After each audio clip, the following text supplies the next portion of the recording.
In this video, we're going to see how we can export from LibreCAD, and we can go in a application or a software where we can actually improve our drawings. We can like create colors or do photo montage, insert people, trees, and various objects.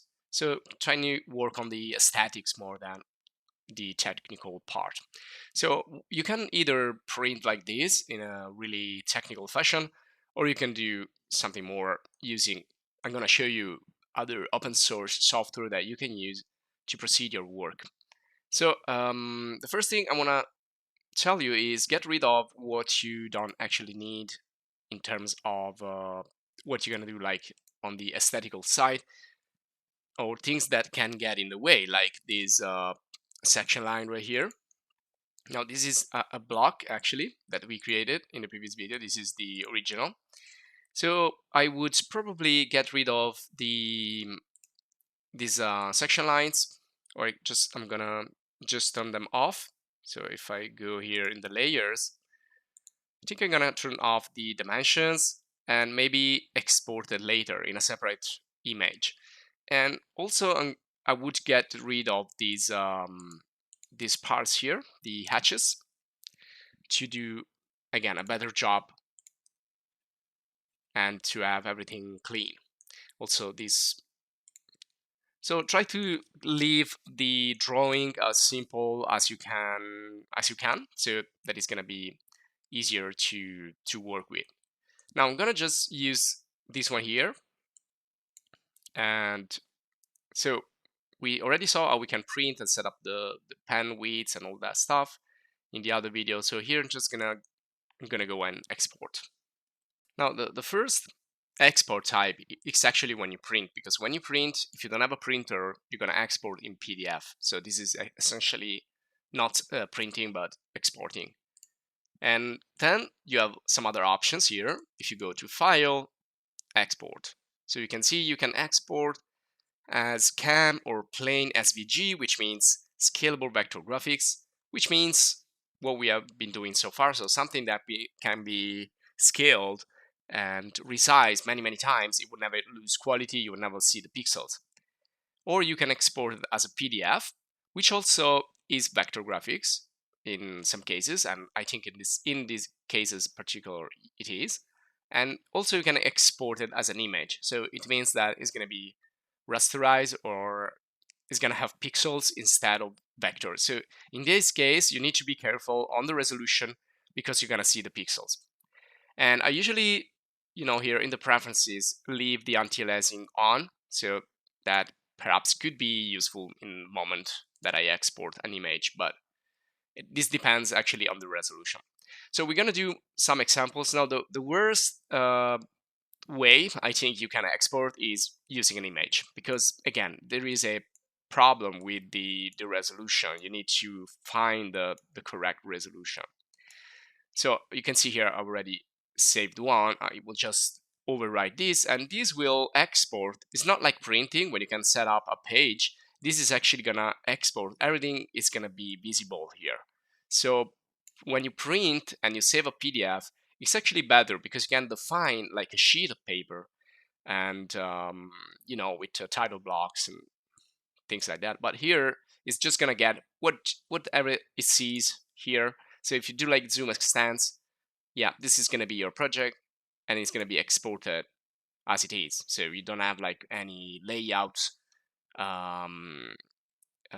fixing or adjusting that you can do. Just gonna export like that, just as it's gonna be perceived by the software. So I'm gonna call this lesson 10. Okay, now when you export as an image, you will have JPEG, but also other formats here. So some of those are like will be better, and definitely this one here is the best if you have the software that can handle it.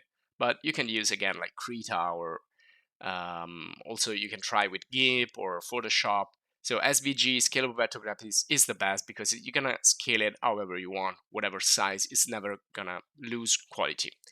Then you have TIFF, it's pretty good, and also PNG, but PNG it's good because it doesn't have a background, but here it's actually saving with the background, so it's not working. It doesn't have the alpha channel option on, but you can get rid of the background later if you want in a graphic design application, or again, it's better to save SVG, which is not going to have the background. They're going to be like separated vector graphics. So in this case, I'm going to use just the simplest one, the most common, the most popular, which is JPEG, just to show you the easiest and like the basic exporting that you can do as an image. And there you have the resolution right there. So one, it's like the minimum, and these are pixels, so this is kind of 4K, well, 6K, 8K, things like that. But you can see that as soon as you increase the resolution, this is going to become really big, and perhaps too big for some application. But well, try to find the good one for you.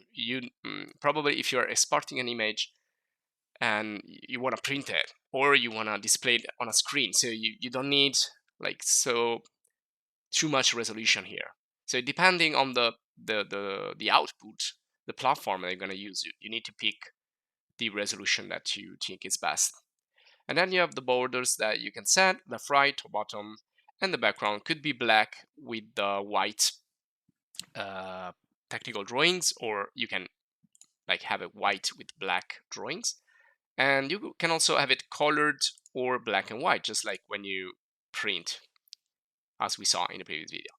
So let's do this white and black and white coloring, and let's say okay. And this is going to be our first export, and then we're going to open them up all together in the second part of the video. Now here I'm going to export also as PDF, and I created a folder here, call it export, and I'm going to call this lesson 10 PDF. Okay, and save it. And lastly, I'm going to export it as SVG. And by the way, in some application, you can just open up the DXF, because right here, LibreCAD uses DXF. So this is when you save the project, it's going to be in DXF. So many applications, also not only 3D and 2D CAD applications will open DXF, but also some graphic design applications. And later, I'm going to show you also you can use DXF or the 2D to extrude a 3D using Blender, which is another open source software. So here we can say the default width of the elements, okay, 1 millimeter. You can decide if you want to export invisible layer, export visible construction layers, and we already talked about that. If we want to convert blocks to safe inline SVG content, yes, especially if you use SVG, you want to do that. And if you have raster images, if you want to export them, like the plan that the view plan that we used at the beginning of the course. And that's pretty much it. So let's save it. And here in the export, we're gonna call this lesson 10 SVG. All right, now let's get started to see what's gonna be in that folder. I'm gonna save this file, I'm gonna close it. And here in the folder, I can navigate directly here in the export. And these are the files that I've just saved. You can see this is SVG. Now, the PDF can be opened also in a web browser. You can see here the preview.